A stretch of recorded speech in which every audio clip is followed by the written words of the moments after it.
Hello and welcome to the Writing Community Chat Show.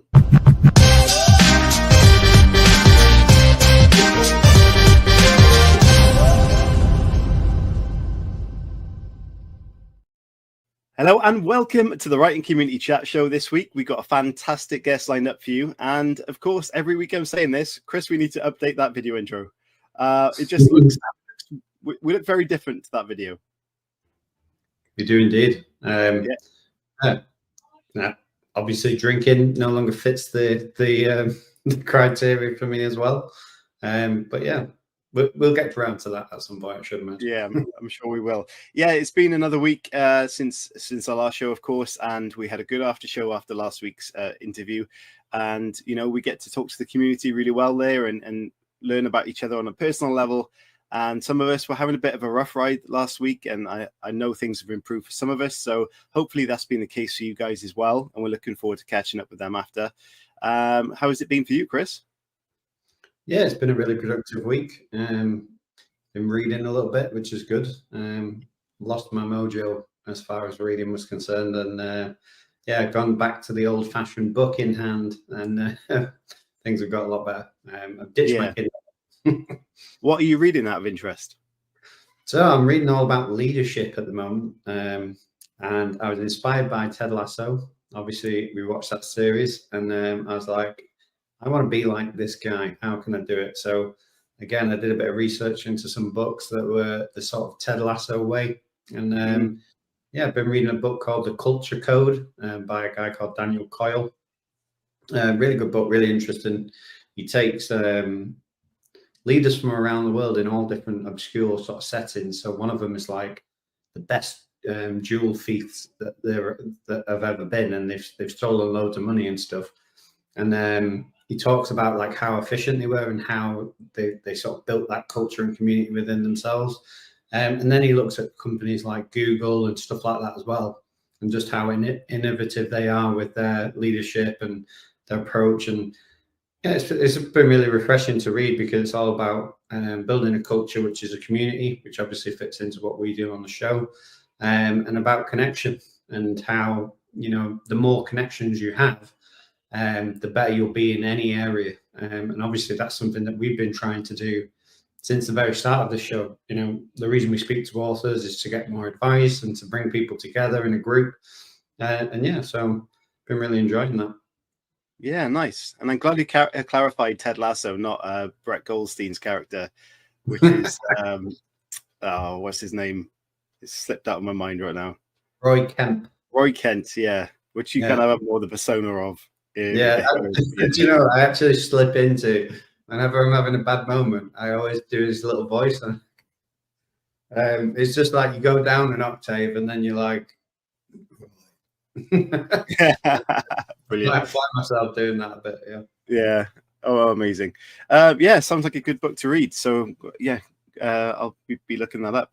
Okay, so we're going to get tonight's guest on, and we're going to have a good conversation about his career and his road into the writing world, and about his latest book, which is just disappeared off the top of that screen, although I did have it up there, which you can now see above Chris's head. So let me introduce, other way. That's it. You've got it. Both sides. That works. Okay. So tonight's guest has one of the most fascinating career paths we've ever featured on the show, from defending doctors in Texas courtrooms to tackling terrorism cases for the U.S. Department of Justice, from advising Secretary of Homeland Security to guiding Fortune 500 giants through national security law. This man has seen the world of power, policy, and high stakes up close. But now, Chad brings all that intensity and insight to the page as the author of fast-paced, high-stakes thrillers that blend real-world intrigue with gripping fiction. His latest novel, Scavenger Hunt, dives into corruption, secrets, and survival during a monster hurricane, while his debut explores deep state conspiracies and deadly corruptions in the heart of Washington. So please give me a huge hand in welcoming the man who's gone from courtroom drama to bookshop suspense, Chad Boudreaux. Hello, Chad. Hey, good. How you guys doing? We're doing really well. Thank you. Thank you so much for joining us. How are you doing? I'm fantastic. Very excited to be on your show. Amazing. And I hope you've had a good week yourself. It has been. I'm tuning in from Virginia here in the United States, and we've got great weather, and it's all good. Yeah, it's not often I can say we've got good weather in Wales as well, but that is the case. So that's a good plus for all of us, I think. So Chad, normally I ask where you're from, and you've already said where that is, but I'm always interested to know what the writers' kind of connection is like in that local area. Do you have much of a connection with local writers, or is it more an online kind of process for you? So most of the writing community that I have is in DC, and so the Washington DC for me is a couple hours away. But given the nature of my work and my background, I spent a lot of time there. But to be honest, I mean, I've been all over the United States for my 2 books that you mentioned. Just got back from the LA Book Festival in Los Angeles, which was one of you talked about community when you opened the broadcast here. I had not seen writer community like that ever. I mean, it was an esprit de corps that was through the roof. There, almost thousands of tents there. And I spent some time between my book signings and my interview to tour it around. I'd never been there before. It was great. Yeah, I can imagine that. Sounds like an amazing kind of festival to be at. Did you have much of a connection with readers and writers there, or was it a good mix of people? Good mix of people. I mean, just like everywhere else, it's usually about 25% writers and 75% readers. Yeah. And so, the writers or aspiring writers, they want to talk about how do you get it done? How do you see it through? And then the readers want to know more about your books and your characters. So it's a good mix, great discussions. Yeah, I can imagine. Fantastic. Okay, so what we're going to do is we're going to play the first little video clip, which is the introduction to round 1. That's called The Road to Writing. And we're going to have a look at how you've gone from those amazing career paths that I mentioned to becoming an author, and maybe some of the influences that have come from that as well. So I'll just play this quick little video, and then we'll get into the road to writing.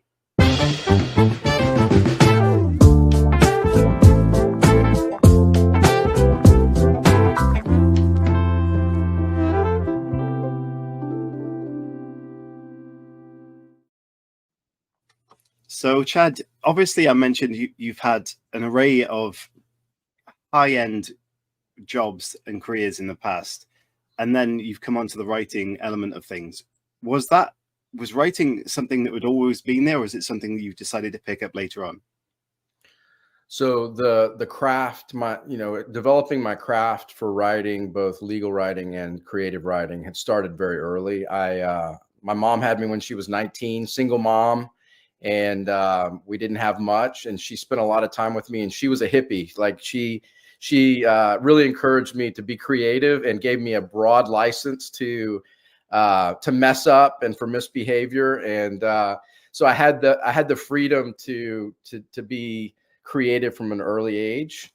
And I'm 52 years old now, and I still haven't lost that. I mean, I'm sure that my boss would want to hear that, but there's always that streak. But yeah, writing was kind of my ability to escape from the world for a little while and live in a parallel universe, and I still need that in this day and age. Yeah, I think that is something you mentioned there is a real key element to writing and to reading, is that escapism part of it, and being able to launch yourself into a fictional world. And obviously that's something that you're now doing for other people as well. Have you had kind of any interaction with your readers in that sense? I have. I mean, the readers are great because, I mean, those that really invest in your book, they want to explore more about your characters and know why you did this or you did that. And that ultimately leads into what was your inspiration for this plot or the subplot? What was the inspiration for the story itself? Which is always lends itself to a good conversation. And then more about the characters, like why did this character do that? Or was that somebody that you had met before? Is your protagonist Blake Hudson in Scavenger Hunt, who works at the Department of Justice? Is that you, or an amalgamation of people? And so those are the conversations I like having with them. Yeah. And I can imagine, we talk a lot on the show about, academic roots to writing and life experience playing into that as well. And I imagine with the people you've worked with, you've got an insight which a lot of other people might not have. And how much do you feel that has merged into your writing? A great deal. And so when we think about my first book, Scavenger Hunt, that is about, a protagonist who works at the Department of Justice at the very high levels at a young age. And that is my background. Blake Hudson is not Chad Boudreaux, but obviously the character shares some of what at least I think my characteristics are, good and bad. But the great thing about writing that book was the people in the community, whether it's Justice Department employees, whether it's the FBI here, which is our federal police, primary federal police, the intelligence community. That's what they really want to talk about instead of like my day job, which my day job is chief legal officer of a company that builds, aircraft carriers and nuclear submarines. And that job can be really cool, but nobody wants to talk about that. They want to talk about the books, and I'd rather talk about the books too. So it's great. Yeah, it sounds like a fascinating day job as well. Yeah, it's got parallels there to John Grisham in terms of writing what you know.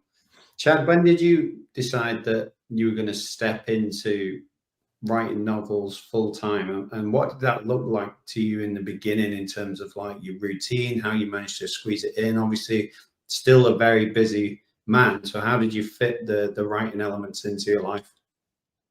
It happened in 2 phases, and I stumbled into it during the first phase.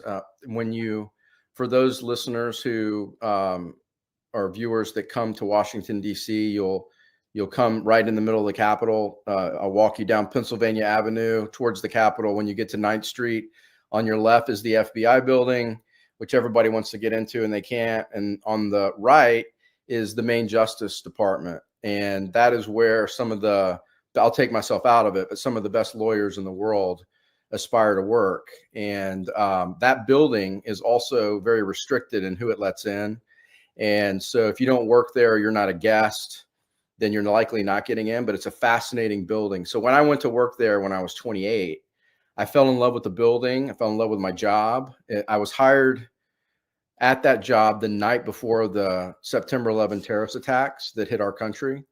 And so it changed my life like it changed every American's life.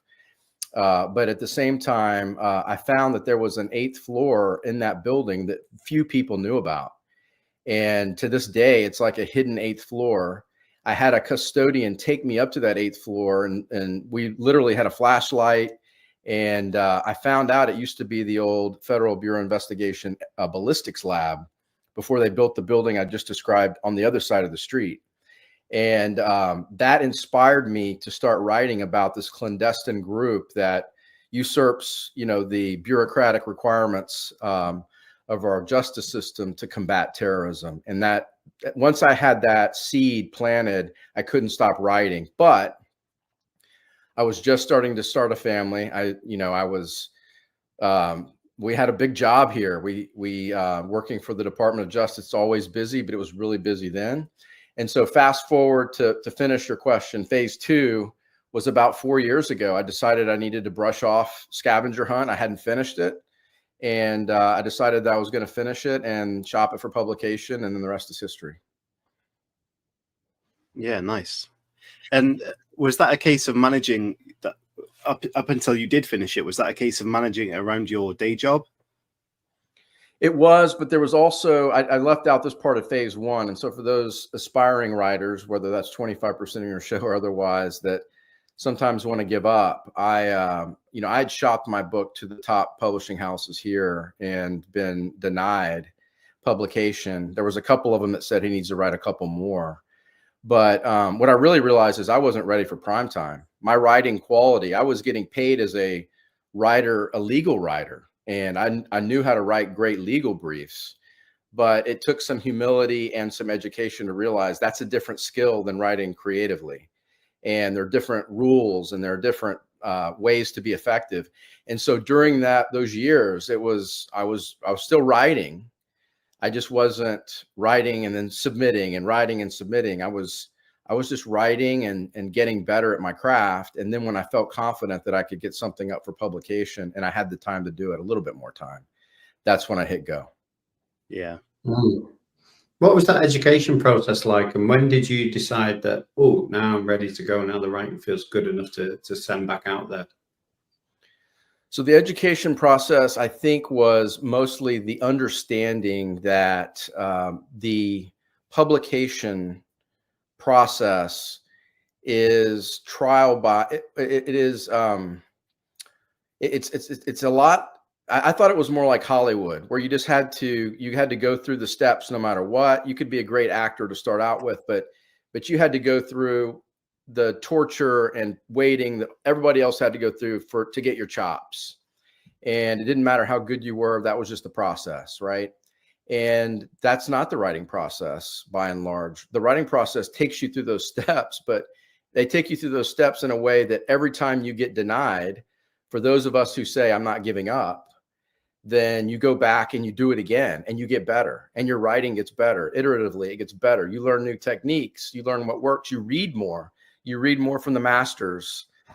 You watch and see how Stephen King creates characters. You read Robert Ludlum and you see how great he is at developing his plot line. You read, Conan Doyle and you know how great a character Sherlock Holmes is, and all those different things in ways that you didn't before. And that helps improve your writing. So when I go back, and I look at my first draft that I submitted in Scavenger Hunt, back in 2011, it's trash. I mean, it's not worthy of publication. And then when I finally published my first book, I mean, I hope my writing gets better over my lifetime, but I was really proud of that one, and it had been, years of work and just not really perfecting, but trying to master my craft. Yeah. And I guess also it's discovering your voice along that way as well. And I think, as you mentioned, reading a lot of the greats and people you admire is a really good tip for people who are not doing that enough to improve their writing.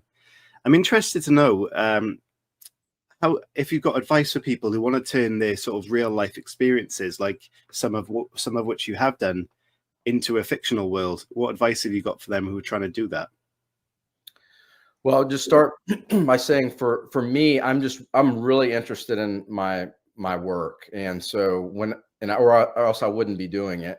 I'm, honored to be able to do what I do, but I got thrust into the headlines at an early age. So I was happy to be able to do that.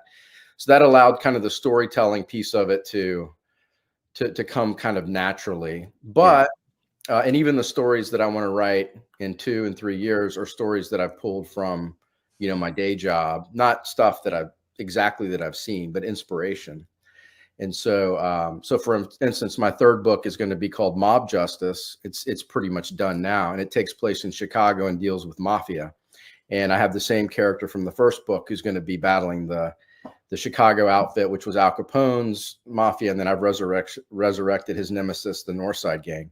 So, so that one will be fun, but it's drawn from my days at the Department of Justice. To answer your question, I think the biggest challenge is if you're still working, how do you write books and work at the same time? And that was something that I think Chris mentioned, but to find that rhythm is very important. You first have to start with, you need to be passionate about it. You need to be diligent. You gotta know how to overcome no's and excuses. For me, very practically, it's getting up at 4:30 in the morning to do my writing before I go do my real job, because once I leave my house and go do my real job, I'm caught up in a vacuum that is not going to let me out. And so when I'm home, I'm exhausted. So it took me a while to figure that out, but that's how I operate. I was gonna mention that, because whether or not you had figured it out, because some people prefer to write late at night, and you clearly like it or prefer it in the morning. So was that a discovery, or did you just sort of think the morning is the best chance for me to get that writing in? Trial and error. It was actually, I started first because I like to exercise too, and I'll be an hour on the treadmill, or I'll mix it up and do some other things, and I do that in the morning. So it's kind of hard to do both of them in the morning. If they don't get done in the morning, both of them don't get done. And so I was trying to figure out how to do that. But really, once Scavenger Hunt got published and the publisher wanted more books, then I was that was the first time I kind of had a deadline. It wasn't a hard deadline, but it was, okay, now I really have to get in a rhythm. So, Scavenger Hunt for me took about 18 months over 20 years to publish. And my second book, Homecoming Queen, which is up there in the corner, that took me 9 months from start to finish. So I found my rhythm. Yeah, definitely.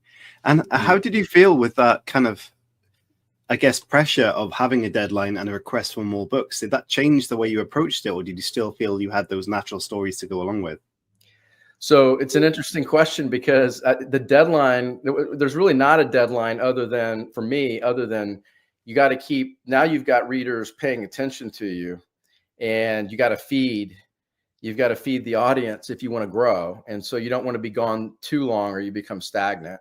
Yeah. But the problem that I had was, Homecoming Queen may be my best book, but it's off brand. Everybody who read Scavenger Hunt wanted to know when the sequel to Scavenger Hunt was coming out. And I had already started writing Homecoming Queen. And it's just a different book. I love the book and it's done well, but it's not a spy thriller. And so in that vein, everybody's like, well, what's Blake Hudson going to do in book 2? And I was like, well, you'll have to find out in book 3. So, and then there was a little bit of rush to get 3 done, but 3's done. It'll be published by the end of the year. But that was the real burden that I had, was, am I making a mistake by not just putting Homecoming Queen on the shelf? But I'm glad we went forward with it, because it's a great book and it's got good reviews. So. Yeah. So Chad, obviously success is something that is in your life in quite a big way. You seem to be successful in whatever you do. So obviously you love your job and you're loving the writing as well. But I can imagine at some point in the future, there's going to be a bit of a crossroads as that readership grows and the demand for more books comes into play. How have you already thought about how you're going to navigate that and what you're going to do? And have you planned maybe to step away from one more than the other, or embrace, writing a little bit more, or what's your plan? Yeah. So for me, I don't want to sound too, pie in the sky, but success for me is making sure that, my family is in the right spot. And so spending time with them is number one. I've got 4 kids, 2 of them are out of the house now, but just making sure that they're on the right footing. And so for whatever reason, I've been able to balance all that, but I've made decisions to do that as to my job and otherwise. But it's a good problem to have if I have to get another job because my book career is going extremely great, because that's my true love. But I don't see that happening anytime soon. Let's just say the return on investment on book sales is gonna have to really surprise me before I feel the urgency to back off. I'm in a point now where I'm not gonna put myself in a situation in my book writing where it's gonna be primary to my job. My job right now is primary, and I'm able to write the books that I want without sacrificing the quality in a time period that's reasonable for me. And so if I can keep that up, then my goal is to get a readership that is enough to where when I do retire from my primary job, I can just write books and enjoy doing that, and people will enjoy reading them, hopefully. Yeah, I think that's very sensible. And it's interesting. I keep thinking about this as we're talking, the difference between how long it took you to write book 1 and book 2. I just want to dig into that a little bit in terms of your process. Is that still writing in the mornings? And if that is the case, what sort of word count can you get out in a standard morning? Yeah, so I'll just start by saying that in my real life, I work for one of the most regulated. I mean, we have nuclear power that we put on our ships. So that, in addition to being a Fortune 500 publicly traded company, my company is probably one of the most regulated companies in the entire world, which is great. It's fine. It means we need more lawyers. Yeah. But so I love the idea of going into the creative space of novel writing and not having really any rules, at least until you get to the publication stage. But that's also a problem for me if I'm not careful. And so I figured that out. If I don't have guiding principles and rules for my creative writing, then I have it's not really mental block or a writer's block. It's more of just a paralysis. Yeah. And it's too much chaos and too much ways that I can go, and I get distracted, and I end up, quite frankly, like going to, social media or something. And I lose my momentum. So I have to have scaffolding, and my scaffolding that I've created that helped me write a book in 9 months is 50 chapters, 2,000 words a chapter. And so 100,000 words, and it's not scientific, it's just guidelines. And then I write an outline that is as far as I can get on 50 chapters. That is it's more than abstract, but it's not in cement by any means. My characters are going to mess that all up anyway, but it'll get me far enough to get started. And so it depends, to answer your question directly with that backdrop. Some mornings I can hit 2,000 words. Some mornings I will hit 2 words. But I also am now, I understand now that if I get 2 words, because I'm distracted or it's just not flowing, I still am not going to feel guilty by that, because I sat down, and that 2 words may mean that I'm going to hit 2,000 words tomorrow morning because it got me started. And then the only time I feel guilty is when I'm need to write and I'm now watching Netflix, or I'm watching, a sports match for teams that I don't really care about because I'm being lazy. That's the only time I feel guilty. So. Yeah, I can relate to that one. Oh, brilliant. Yeah. So, I mean, book 3, as you mentioned, is written. Was that a similar sort of time scale as book 2? Yes. 9 months. So, it's not down, again, it's not scientific, but, and if it would have been, maybe by the time it gets published, I mean, I can't, the rule I have with the publisher is I'm not going to publish more than 1 in a year. So it at least has to wait till the fall, but it'll be ready before the fall. And again, I have like 10 stories in my head right now. And so I'm already starting the outline. When I flew back from LA, I finished my outline for book 4. And, that would be like a border. So when I was at DHS, I spent a lot of time on our southern border. So United States border with Mexico, and both of our political parties in this country are very deceptive when it comes to how they explain border policy. And what my book will do is, in an entertaining way, a thrilling way, hopefully, characterize it in the objective, real life world that it actually is, and kind of right down the middle, if you will. But it's a dark place down there, but it's going to lead to a good story. Yeah. Nice. Yeah, I'm really interested. Chad obviously talks about the structure of the writing, but when it comes to the ideas, obviously you said you had so many different interesting things happening in your life on a day-to-day where you could tap into for stories. So how do you decide, right, this is the next idea that I'm going to outline? What jumps out to you in that process? This is going to sound a little hokey, but it's largely made up for me, because once I start thinking about the story, there's one my ideas will gravitate to.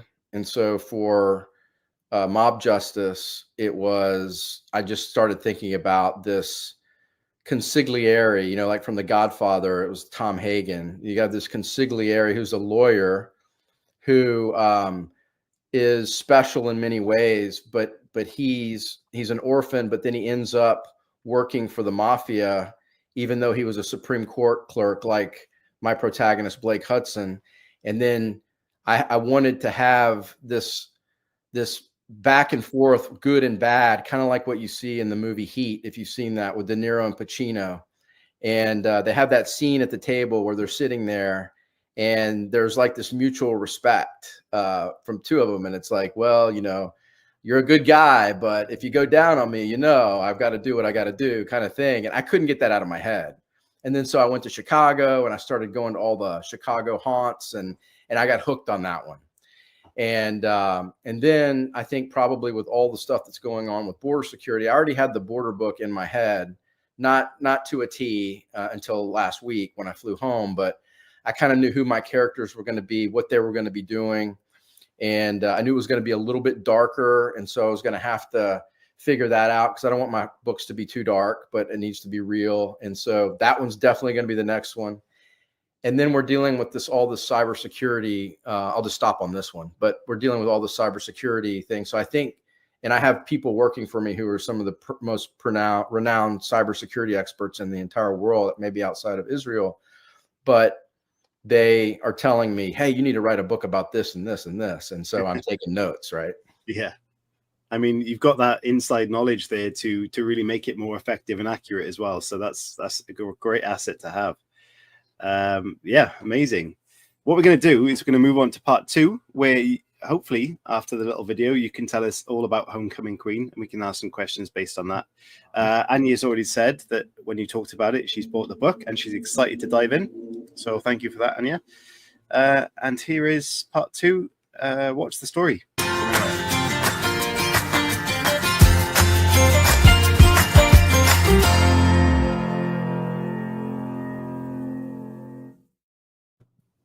So, Chad, Homecoming Queen, please tell us all about it. So Homecoming Queen is about a protagonist, a young woman named Annika Raven, who was the homecoming queen of her high school before she moved out of town. And she is from a South Texas town, and which is right there. I mean, we have some, this is funny because if you read my book, it's the Gulf of Mexico, but our president has renamed it the Gulf of America. But in any event, so that's the body of water where this Category 5 hurricane is going to be barreling down. And she rushes back home to pick up her little sister, who not only is at threat with the hurricane, but also is in a neglectful family situation.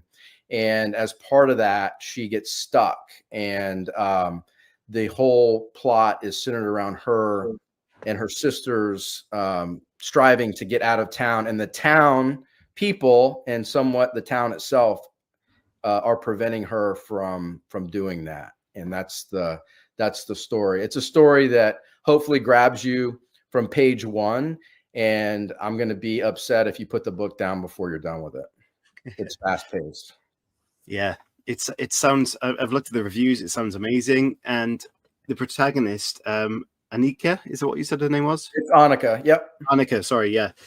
So a former homecoming queen with a dark secret. And what drew you to having her as your protagonist? Well, it had to be the story that I had in my head. It had to be a young woman.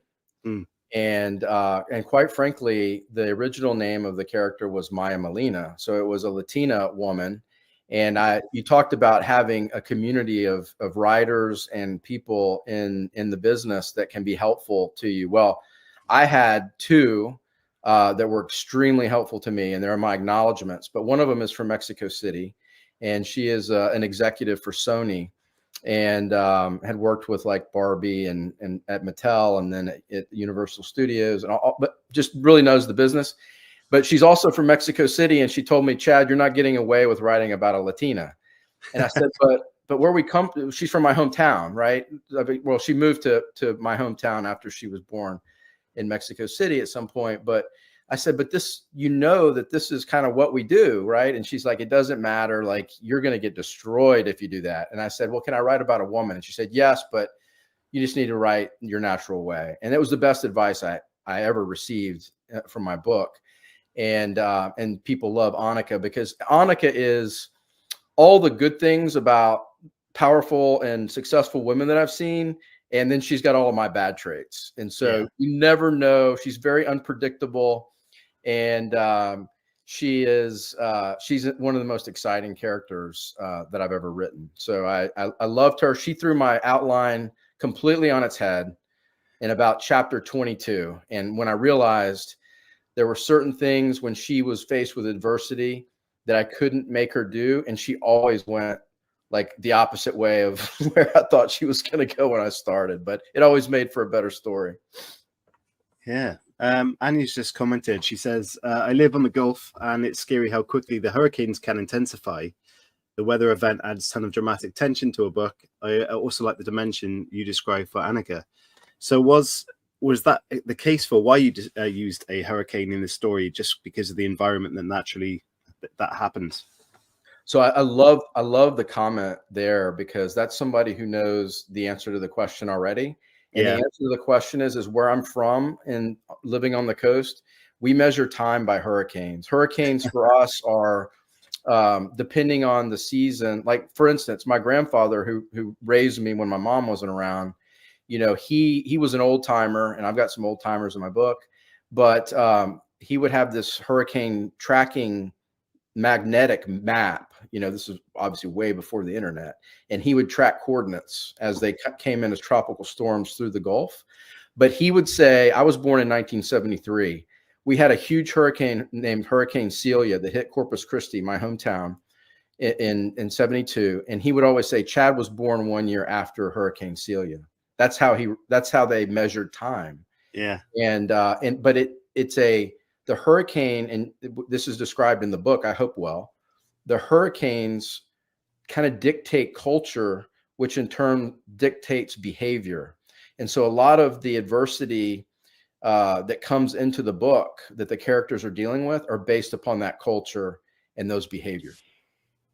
Yeah. Thank you for that question. And yeah, great answer as well. I had no idea it was that sort of regular and, obviously devastating in those areas. So I can imagine why that's such an influence for you in that. It's especially being named after, or not named after, but, close to related to your birth. Amazing. So, I mentioned I've looked through the reviews and they've been fantastic. So have there any popped out to you that kind of surprised you perhaps? Well, so in both of my books, like most authors that are going to keep doing it, they're good reviews, they're great reviews. It's always the bad reviews that jump out, and you really have to learn kind of that one hit piece that somebody didn't like you before they read the book, or maybe they just don't like your genre of book, or maybe they just didn't like the book, but there's always that one or two, and luckily they're not that many. But I try not to read those anymore. But my daughter always comes in and says, that person was terrible. Yeah. So if I'm being honest, I do those. I think for me,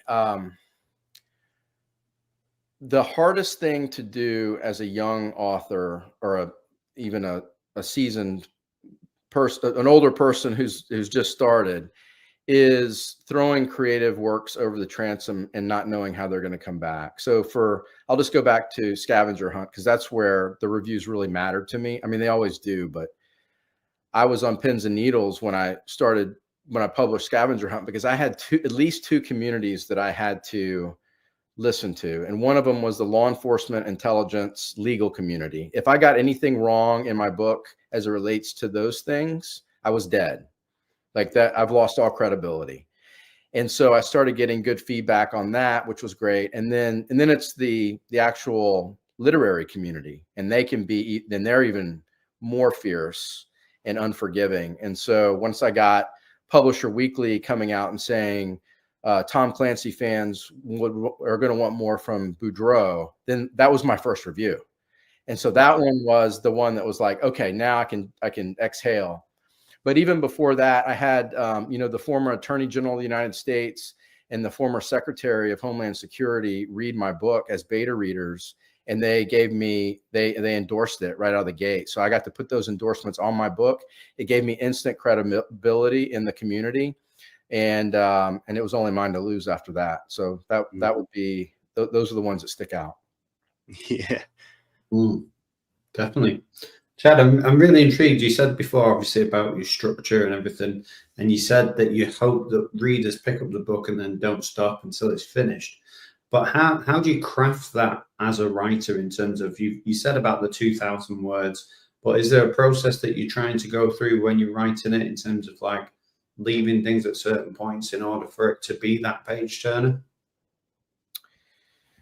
Yeah, so I think the first rule there is you have to understand that if your book is not entertaining, you failed in this space. I mean, I can sit down and I can write a book and tell you all about my politics. Nobody wants to hear about my politics, and I've isolated at least half the universe once I go down that path.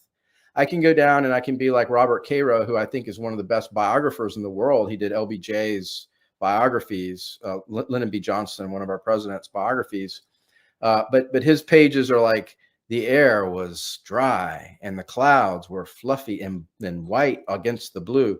And there definitely needs to be good description in books, but a lot of people can just get larded into that. And so I pay a lot of attention to the cadence of my book. It's almost like I need a drum beat. I do a lot of thinking about my books when I'm exercising, and I'm usually listening to some fast-paced music when I'm doing that. And that almost translates right back onto the page. And when I'm going back and I'm cutting, and I've got my developmental editor cutting with me, in different phases, we both have that kind of tap, tap, tap, tap. Are we moving? Are we moving? Are we moving? And I do, like, I'll sit down and tell you a story, a subplot of a story. And if I don't cut that, the reader's going to be like, okay, when are we going to move? When am I going to move? So, and then the other piece is just, there are very few chapters. At the end of every chapter, I ask myself, is this enough in itself to make the reader have to see what happened on this next page? And so we talk about page turners, but you really have to focus on it. And so particularly in the second book, you're going to see that. Mm. And this may sound like a daft question, but when you're reading it back, having wrote it, do you know instantly, oh, this is a page turner? Or do you have to hand it over to somebody else for them to tell you it's a page turner? Yes. I mean, I look at, before I give it up, I say, this is a page turner. Like this is as tight as it can get. Like there's no fat on this sucker. And then I throw it over to my editor and he's like, cut this. I need more about this. This has to be more like, okay, like in the margin, he'll put, can we get on with the story yet? Just ruthless. But that's why I pay him to edit my books, because I need ruthless. So yes, I feel comfortable with it when I let it go after a lot of work. And but then it always gets tighter when I let it loose to the real experts on editing. Yeah. Talk to me then about, if you think you've cut the fat, as you say, and this is a tight book for you, you think you've got it, and you get that brutal feedback, how do you then attack that section that you've now been described to sort of cut down again? It starts with knowing that your editor cares a lot about your story and about, his or her reputation as well. And so you have to find the right people to invest in your books. And so you don't need to question their motives or their ability while you're going through the editing process. So that's one. Now that's easier said than done when you start, but eventually you have to get there. Now there are some scenes in books that people have asked me to cut where I have started pacing back and forth and thought about pushing back, because I just remember how excited I was when I wrote that and thought how great it was. But at the end of the day, there's really nothing. If you have people questioning whether or not it should be in there, then you're going to have 1,000 readers. Let's take a tranche of 1,000 readers. Hopefully you have that many. Maybe you have 100,000. Maybe you have 1 million. There's going to be a lot of people in that group that are going to think the same thing.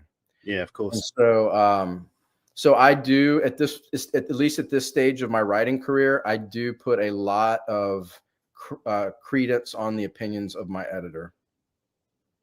Yeah, that makes a lot of sense. And it's good advice, because I can imagine, as you mentioned, excited about a scene and being told to cut that, you would be obviously a bit, frustrated with that. And there'd be a lot of people that wouldn't do that.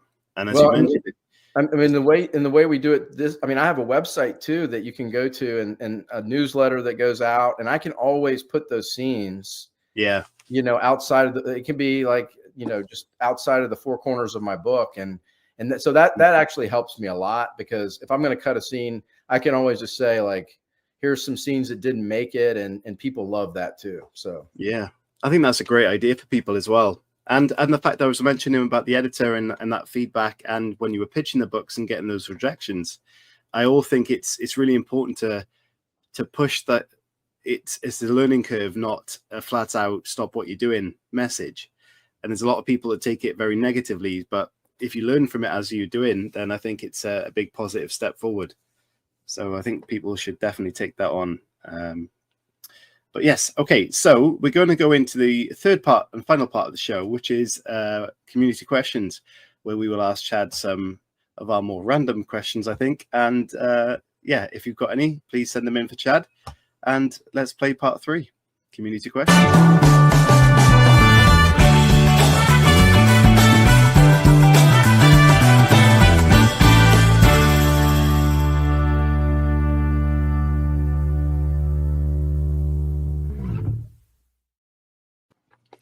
I want to jump back with this random question to Homecoming Queen and Annika. It was Annika, wasn't it? I keep getting this wrong. Annika or Annika's fine. Annika, it's close. Yeah. If this was optioned into a movie, would you have an ideal cast for Annika? I've given. So I had this question presented to me in front of my daughter, and my daughter said Reese Witherspoon before we could even.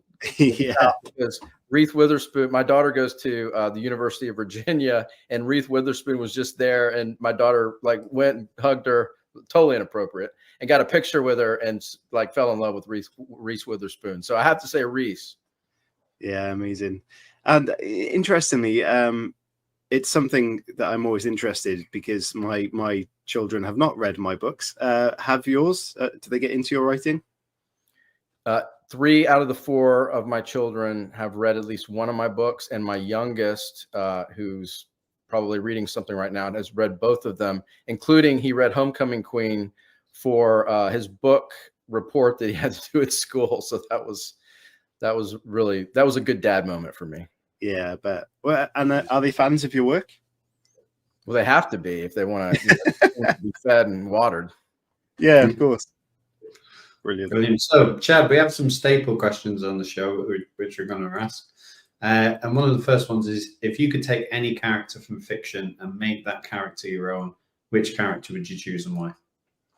So the character would be Jason Bourne from Robert Ludlum's Bourne series. And it's interesting because that's kind of how I fell in love with the books that I like to write, and was reading his work. And we talk about how we kind of mock or mimic the styles of those that we like. And they run AI now on books, and the publishers do. And one of the questions presented is, what writer is your style most closely associated with?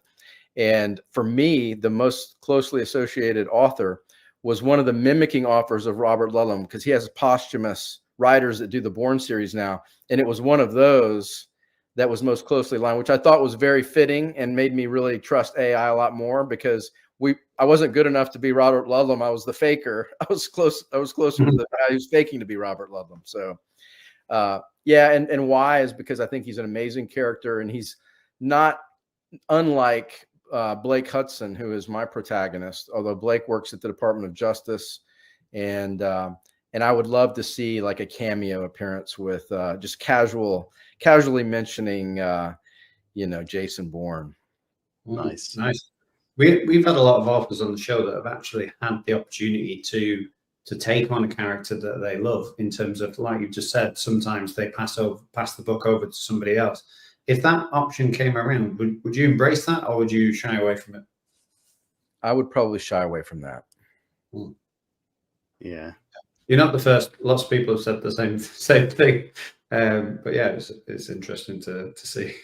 Yeah, we had someone on that had written Bourne books, but I can't remember his name right now. It'll come to us. I just remember Will Dean was offered to write.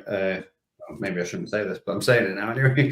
But he was offered to write a sequel to The Road by Cormac McCarthy, and he declined that. He was like, "I'm not touching that." So yeah.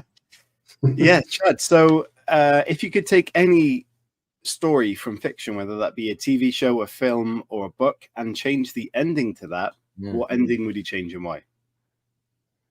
Yeah, so actually, again, I've mentioned that I grew up in Texas, which is kind of a country into itself. For those who don't know, we've got kind of an independent streak in us, kind of more so than Americans. But the book that I loved more than anything growing up, and the movie that I loved more than anything, was Lonesome Dove. And in that book, it's a Western, and there's a cowboy that dies at the end. And I really don't want him to die. And so I would I know that's why I keep going back to the movie. That's the irony is those movies where the ending breaks your heart, you go back to it. One of my friends from the Department of Justice, he is a twin to a soap opera star in Los Angeles, and he left the legal field and became a producer. And one of the movies he produced was La La Land, and and that's an ending where they actually give you the ending that I wanted, and then they take it from you. So that's another one. I think John Grisham's The Firm is a great book. I'll just go to books now, and I think I thought his ending in that book was not so good, but I love the ending in the Tom Cruise movie. Nice. Chad, I'm so glad you mentioned La La Land, because people who watch the show know that I'm obsessed with it, and yeah, it'd be great if you could get him to chat to us. That'd be brilliant. I would absolutely love that. No, he might. Trent Luckenbill. He's he's in LA now, and he's also done the Sicario movies, which my border movie. He will be there, but he's very talented, and he's the twin of a soap opera star. So whenever you're walking with him, you get a lot of attention. Yes, Sicario was amazing, a set of movies. But yeah, we'll look that up, Chris, and see if we can book him in. And as Anya said, Hoolie's year was just made after that comment, because we often mock Chris for his love of that movie. But there you go. Yeah, you do. So we have another staple question, which is a little bit morbid, but you're on your deathbed, you're looking back at your writing career.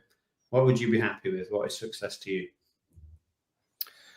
Again, I think it would be happy that I was able to write something that the people in my line of work and expertise thought was very entertaining and accurate. And so, again, the greatest thing that I love about writing is going to events where people that actually could be one of my characters are there, and I get to sign their books. And I do send out, like for Mob Justice, I send out my book to people who are experts that help me. And I didn't know, for instance, in Mob Justice, there's a lot of wiretapping that goes on, reel-to-reel wiretapping back in the day, but a lot of wiretapping that goes on in the mafia, organized crime enforcement area. And I've never done that myself. And so learning the lingo and doing all that is great. And then also experiencing, like I had somebody I have a farm that's not far from my house. They brought a real Tommy gun to my farm, and I got to shoot a Tommy gun that they shot from 1921. It was one of the original Tommy guns made with the drum roll on it and everything. And I had to go back and rewrite parts of my book where the mobsters were using Tommy guns, because I had a new lingo, and I knew how the gun rose. They call it walking, like the gun would walk if you pulled the trigger too hard. And so just that, learning new things and getting like the book really accurate and using experts to do that, I think that's really good. But again, it goes down to did people enjoy reading the book for entertainment purposes? And if I've hit that, if I'm a good storyteller, then that's not the thing I hope I'm thinking about on my deathbed, but it'll be nice. Yeah, amazing. Okay, firing a Tommy gun must have been absolutely outstanding.